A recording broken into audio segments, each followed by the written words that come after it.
was the most powerful wizard of his era, and the sudden, tragic news of his death sent shockwaves throughout Britain. But while many mourned, others rejoiced. With Dumbledore out of the picture, Voldemort and his Death Eaters had removed the single, largest obstacle in their rise to power.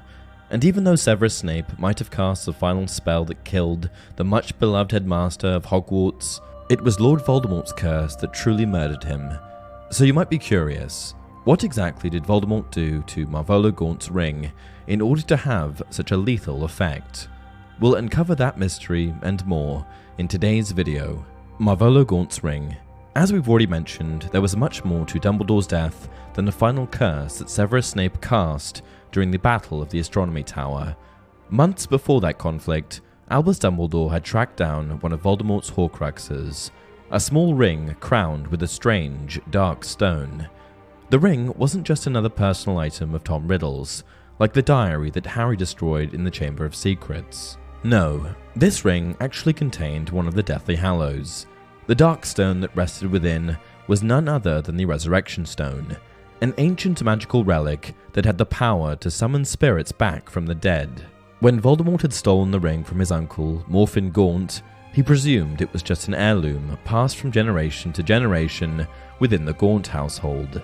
And even though Voldemort was technically part of the Gaunt family, he had been born out of wedlock, and to a Muggle father, no less. His theft of the ring, despite whatever complex emotions urged him, wasn't motivated by a desire for the Resurrection Stone. But even if Voldemort knew that the ring contained such a powerful hallow, he might not have changed his decision. Because, in the end, it was the allure of the Resurrection Stone that prompted Dumbledore to slide the ring onto his finger and receive Voldemort's lethal curse. When Albus saw the distinct markings on the stone, he realized that it was one of the 3 Deathly Hallows, and although possessing the Elder Wand might have been nice, Dumbledore would have traded all of that power for one last chance to see his sister, Ariana, again. And in that brief moment, when his eyes first met the stone, Albus completely forgot the dark charms with which Voldemort had cursed his Horcruxes. Effects on Dumbledore. In the end, the price for Dumbledore's momentary lapse in judgment was death. Voldemort had placed a complex curse on Marvolo Gaunt's ring, one that would kill any wizard who dare try it on. Had Dumbledore been a lesser wizard, the curse would have stopped his heart on the spot.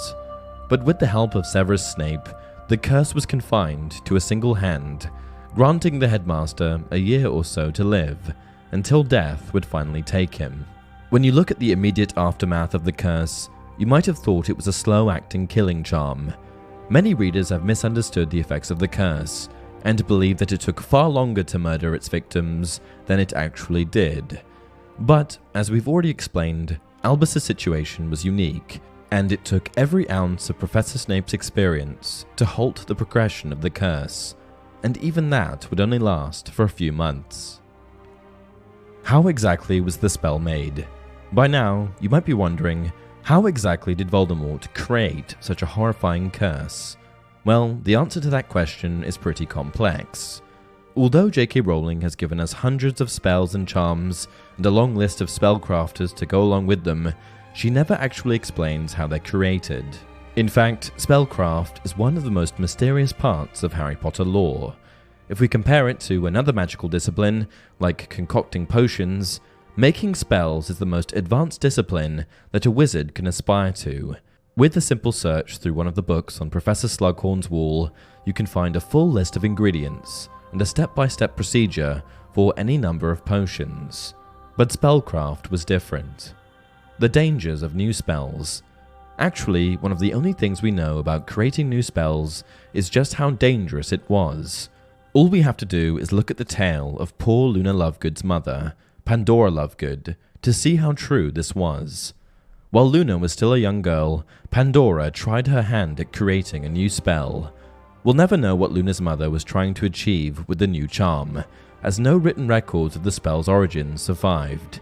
But at some point, while trying to bring her magical goal to life, the spell backfired. In a horrible storm of magic, Pandora's body was mutilated, and she died on the spot, leaving Luna motherless in the process. What we do know. Although J.K. Rowling hasn't written much about the creation of spells and curses, we can make a few general assumptions based on Harry Potter's classes at Hogwarts throughout the years.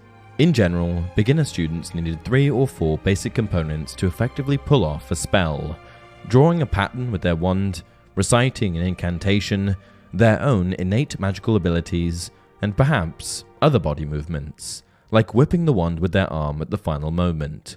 But these requirements were strictly for beginners. The more powerful the wizard, the fewer external tools they required.